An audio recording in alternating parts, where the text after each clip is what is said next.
Assalamualaikum warahmatullahi wabarakatuh.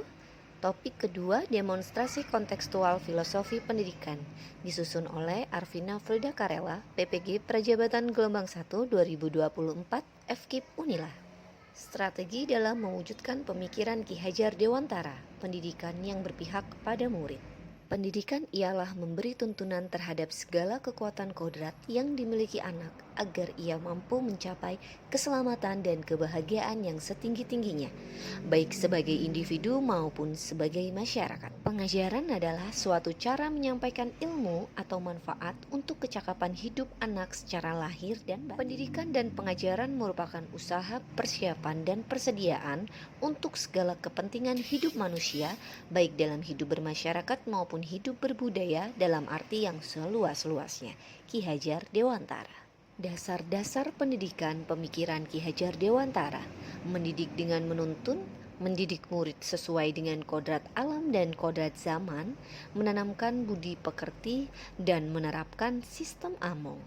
Mendidik dengan menuntun, yaitu dipahami dengan pendidik hanya dapat menuntun tumbuh atau hidupnya kekuatan, kodrat yang ada pada anak, agar dapat memperbaiki lakunya, bukan dasarnya, sehingga murid dapat hidup dan tumbuh sesuai kodratnya. Kodrat alam dan kodrat zaman. Pendidik sejatinya menuntut anak mencapai kekuatan kodratnya sesuai alam dan zaman. Kodrat alam berkaitan dengan sifat dan lingkungan di mana peserta didik berada, sedangkan kodrat zaman berkaitan dengan keterampilan yang diberikan kepada peserta didik agar mereka dapat hidup dan berkarya sesuai dengan perkembangan zaman. Budi pekerti. Budi pekerti dapat diartikan sebagai perpaduan antara cipta, yaitu kognitif, dan karsa, yaitu afektif, sehingga menciptakan karya, yaitu psikomotor. Budi pekerti merupakan kodrat setiap manusia. Pendidik perlu mendampingi tumbuh kecakapan budi pekerti murid dalam kegiatan-kegiatan pembelajaran yang dialaminya. Menerapkan sistem Among. Ada 3 kata, yaitu momong, among, dan ngemong, di mana momong merupakan merawat dengan penuh ketulusan dan kasih sayang, serta mentransformasikan kebiasaan-kebiasaan baik disertai doa dan harapan. Ngemong yaitu proses untuk mengamati, merawat, dan menjaga agar murid mampu mengembangkan dirinya, bertanggung jawab, dan disiplin berdasarkan nilai-nilai yang telah diperoleh sesuai kodratnya. Among yaitu memberikan contoh tentang baik dan buruk tanpa harus mengambil hak murid agar bisa tumbuh dan berkembang dalam suasana baik yang merdeka sesuai dengan dasarnya.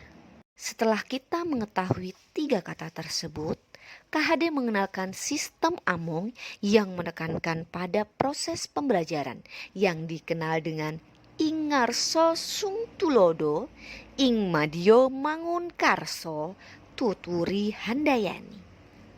Di depan memberi teladan, guru memahami secara utuh tentang apa yang dapat ia bantu dan menjadi teladan dalam budi pekerti dan tingkah laku. Kemudian di tengah membangun kehendak, yaitu guru diharapkan mampu membangkitkan semangat berkreasi bersama murid dengan berperan sebagai narasumber dan penuntun. Dan yang terakhir, di belakang memberi dorongan. Guru juga memberikan saran dan rekomendasi dari hasil pengamatannya agar murid mampu mengeksplor daya cipta, rasa, karsa, dan karyanya. Setelah diterangkan berbagai pengertian dan juga pemahaman, maka bagaimana strategi mewujudkan pendidikan berpihak pada peserta didik? Yang pertama, dengan pembelajaran yang berpusat pada peserta didik, maka peserta didik diharapkan mampu menjadi aktif dan mengeksplor diri untuk berkembang secara optimal.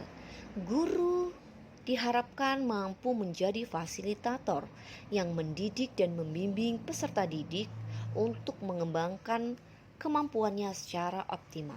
Yang kedua, pendidikan yang bersifat holistik dan dapat memfasilitasi cipta, rasa, dan karsa peserta didik. Diharapkan pendidik mampu menciptakan suasana kelas dan juga model pembelajaran yang mampu memfasilitasi kebutuhan siswa dengan cipta, rasa, dan karsanya. Selanjutnya yang ketiga yaitu pendidikan yang sesuai dengan konteks sosial budaya peserta didik, di mana pada kurikulum merdeka ditekankan kepada peserta didik untuk mampu menciptakan menumbuhkan rasa sosial kultural pada diri mereka, sehingga kecintaan terhadap budaya sendiri tidaklah punah dan terus terlestarikan. Karena luasnya budaya-budaya luar yang masuk ke Indonesia itu menjadi penghambat untuk peserta didik mampu mencintai budayanya sendiri. Dan budaya merupakan suatu identitas bangsa itu sendiri.